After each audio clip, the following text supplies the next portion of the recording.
kewenangan melakukan penyidikan ini kan bukan kewenangan baru yang dimiliki oleh OJK. Kewenangan ini sudah ada di Undang-Undang OJK nomor 21 tahun 2011.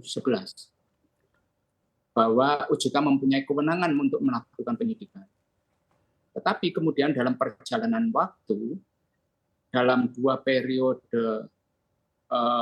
kepemimpinan OJK, kita melihat banyak sekali kasus ternyata OJK masih mempunyai keraguan untuk menggunakan kewenangan di bidang penyidikan tersebut. Hambatan-hambatan itu kita tanyakan kepada mereka. Apa yang menjadi hambatan? Karena ternyata fungsi lembaga OJK yang menjalankan peran negara di dalam melakukan tugas pengawasan, pengaturan, dan perlindungan yang diatur oleh undang-undang, kemudian menimbulkan pertanyaan lain. Bagaimana kalau mereka punya penyidik sendiri, PPNS ini masuk dalam ruang lingkup mana? Nah, kemudian ini menjadi bahan perdebatan.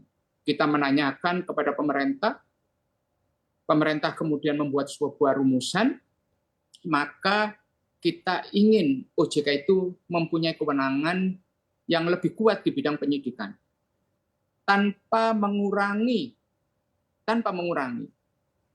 kewenangan-kewenangan yang dimiliki oleh pihak penegak hukum, aparat penegak hukum yang ada di kepolisian, di kejaksaan, atau dimanapun. Sehingga kita memberikan sebuah makna tersendiri tentang penyidik tunggal itu. Ini kita sampaikan pada saat membahas undang-undang itu, RUU itu, kita sampaikan bahwa tetap merupakan kewenangan polisi, pihak kepolisian. Kemudian tetap menggunakan kewenangan pemerintah, administrasinya di sana. Karena apa? Coba kita seiring dengan perjalanan waktu, ada kasus Asabri, ada kasus Jiwasraya, ada kasus di pasar modal kita. Penyidik-penyidik yang ada di OJK kemudian tidak menggunakan kewenangan mereka bagaimana pasar modal, tindak pidana kejahatan di pasar modal. Tidak menjadi sebuah tindak pidana yang melanggar misalnya asuransi. Tindak pidana yang berkaitan dengan industri sektor keuangan kita. Tapi yang digunakan adalah kewenangan penegak hukum dalam menuntut kasus korupsinya. Ini kan menunjukkan bahwa ada upaya-upaya yang kemudian apa yang menjadi kejahatan sebenarnya di sektor keuangan ini tidak tampak ke permukaan. Ada masalah apa ini?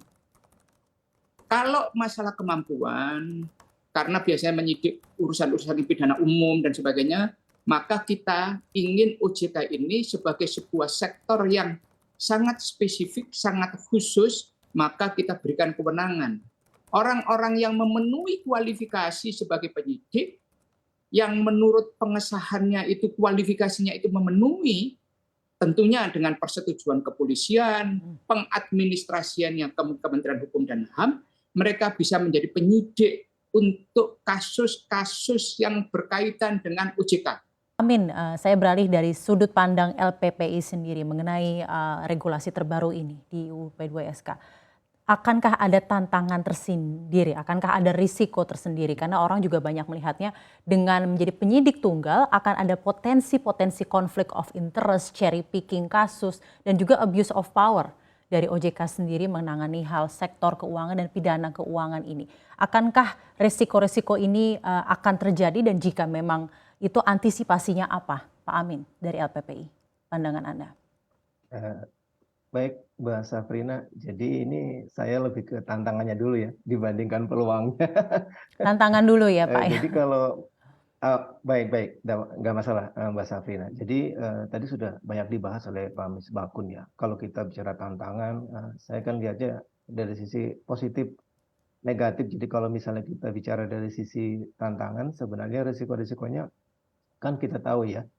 pengawasan kalau dari satu sisi saja kemudian seperti punya kekuasaan tunggal yang sangat kuat gitu ya, dikhawatirkan ke depannya akan muncul yang tadi kekhawatiran Mbak Safrina yang tadi sudah disampaikan, dan itu sebenarnya buat kita lebih harus melihat gimana sih solusinya ya. Mungkin ada beberapa hal yang bisa kita lakukan ya. Yang pertama, ini sekedar usul ya, dan mungkin menurut saya mungkin baik saja kalau kemudian ada model pengawas terhadap kinerja OJK ya, sehingga dibentuk badan khusus untuk mengawasi itu, sehingga nantinya apa yang mereka kerjakan juga ada yang melakukan supervisi. Itu yang pertama. Yang kedua, saya rasa apa juga yang tadi disampaikan oleh Pak Misbahkun, selama ini OJK sudah melakukan hal yang sama, ini kan lebih kepada kemudian meningkatkan kolaborasi yang lebih dengan pihak-pihak lain yang biasa melakukan proses penyelidikan dan penyidikan ya. Itu akan memperkuat tentunya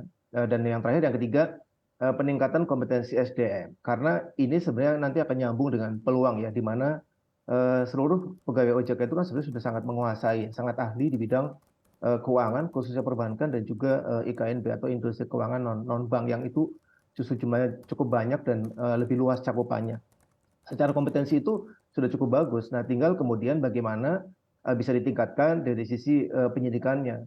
Seingat saya itu Baik. ada satu di Kementerian Keuangan, Mbak, khususnya di Direktorat Jenderal Pajak, itu juga ada satu tim khusus yang kemudian dibekali oleh Polri untuk upaya meningkatkan kompetensi di bidang penyidikan, dan saya rasa ini juga bisa dan lebih ditingkatkan untuk ke OJK.